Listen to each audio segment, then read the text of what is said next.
മുനമ്പത്ത് നിന്ന് മീൻപിടുത്തത്തിന് പോയ മത്സ്യത്തൊഴിലാളികളെ കാണാതായ സംഭവത്തിൽ നാവികസേനയ്ക്ക് ഗുരുതര വീഴ്ചയെന്ന് ബോട്ടുടമ ആൽബി 24നോട്. ബോട്ടുമായി അന്തർവാഹിനി കൂട്ടിമുട്ടിയ കാര്യം അറിയിച്ചില്ല. സംഭവത്തിൽ സമഗ്ര അന്വേഷണം വേണമെന്നും ബോട്ടുടമ 24നോട് ആവശ്യപ്പെട്ടു.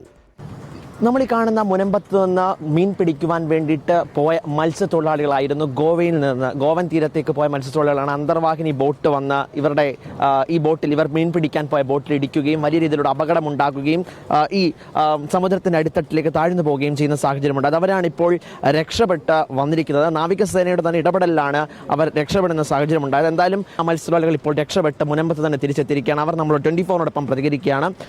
എന്തായാലും ഒരു വലിയൊരു അപകടത്തിൽ നിന്നാണ് ഇപ്പോൾ നിങ്ങൾ കരകയറി വന്നിരിക്കുന്നത്. എങ്ങനെയായിരുന്നു ഇത് സംഭവിച്ചത്? ഞങ്ങൾ 21-ാം തീയതി അവിടെ ആങ്കറിട്ട് പണി ചെയ്തിട്ടിരുന്ന സമയത്ത് തിരിച്ച് പണി മോശമെന്ന് പറഞ്ഞ് ആങ്കർ എടുക്കാൻ വേണ്ടിയിട്ട് ഇഞ്ചിൻ ഷോർട്ട് ചെയ്തപ്പോൾ ഈ മുങ്ങി കപ്പൽ വന്ന് ഇടിച്ച് ഞങ്ങളുടെ പോട്ടെ പൊക്കി പോട്ട് റിട്ടേണായി പൽറ്റി അടിച്ചപ്പോൾ ഞങ്ങളെല്ലാവരും വെള്ളത്തിൽ ഉണ്ടായിരുന്നു.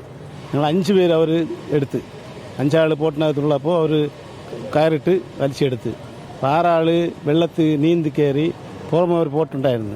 അതിൽ കയറി അവർ 1 ലക്ഷം ഇട്ടപ്പോൾ ഈ മിലിറ്ററി കപ്പൽ വന്ന് അവർ 6 പേരെ എടുത്തതിന് ശേഷമാണ് ഞങ്ങൾക്കറിയാം 6 ആൾ കിട്ടിയാണ്. 2 ആൾ മിസ്സിങ്.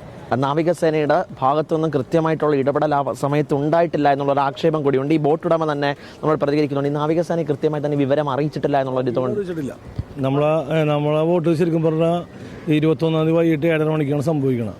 നമ്മളറിയണത് 22-ാം തീയതി വൈകിട്ട് 5:45 മണിക്കാണ് നമ്മളറിയണത്. നമ്മളയക്കുമ്പോൾ ഒരു 10 മണിക്ക് വിളിച്ച് ചോദിച്ച് നിങ്ങളുടെ ബോട്ടിൻ്റെ പേരെന്താണ്, ഇവിടെ മാർത്തോമാണ്, എത്ര പേര് പണിക്ക് പോയിട്ടുണ്ട്, 13 പേര് പണിക്ക് പോയിട്ടുണ്ട്, പിന്നെ നിങ്ങൾ വിളിച്ചിട്ടുണ്ടായിരുന്നു. വിളിക്കൂല, അവർ പടലിൽ പോയിട്ട് തിരിച്ചു വരും വിളിക്കുള്ളൂ. അപ്പോൾ നമ്മൾ ലൈൻ കിട്ടുള്ളൂ. പിന്നെ എന്ന് പോയി, അപ്പോൾ ഞാൻ 3-ാം തീയതി പോയി, 15-ാം തീയതി പോയി. പിന്നെ അപ്പോൾ ഞാൻ ചോദിച്ചാൽ എന്താണ് ഇങ്ങനെ വിളിക്കുന്നതെന്ന് ചോദിച്ചാൽ പറഞ്ഞ് അതൊരു വെരിഫിക്കേഷൻ്റെ ഭാഗമാണ്. അപ്പോൾ ഞാൻ നമ്പർ എങ്ങനെ കിട്ടി, വിശ്വസിച്ച് മേടിച്ചെന്നൊക്കെ പറഞ്ഞു. അപ്പോൾ ഞങ്ങൾക്കൊരു സംശയമുണ്ട്, ഞങ്ങളുടെ ബോട്ട് പോയേക്കണ ഈ ഗോവയിൽ തന്നെയാണ്. അപ്പോൾ ഈ ഗോവയിൽ നിന്ന് തന്നെ വിളിക്കുന്നത്. അപ്പോൾ ബോട്ടെല്ലാം കട്ടമുട്ട ചെയ്താൽ അപ്പോൾ ഞങ്ങൾ സാറ് വല്ല കുഴപ്പമുണ്ട്. ഇവർ നിങ്ങളെ അറിയിക്കുന്നതിനകത്ത് ഒരു വിമുഖത കാണിച്ചു അവർ പറയണം. അപ്പോൾ ഞങ്ങൾക്ക് സംശയം ഇത്ര ഗോവയിൽ നിന്ന് ഞങ്ങൾ വിളിക്കുമ്പോൾ നമ്മുടെ ബോട്ട് ഗോവയിൽ പോയേക്കാണല്ലോ. അപ്പോൾ നമുക്ക് സംശയമായി. അപ്പോൾ ഞങ്ങൾ അപ്പോൾ തന്നെ ഫിഷറീസിലും കോസ്റ്റാളിൽ വിളിച്ച് ചോദിച്ചപ്പോൾ അങ്ങനത്തെ റിപ്പോർട്ടില്ലെന്ന് പറയും.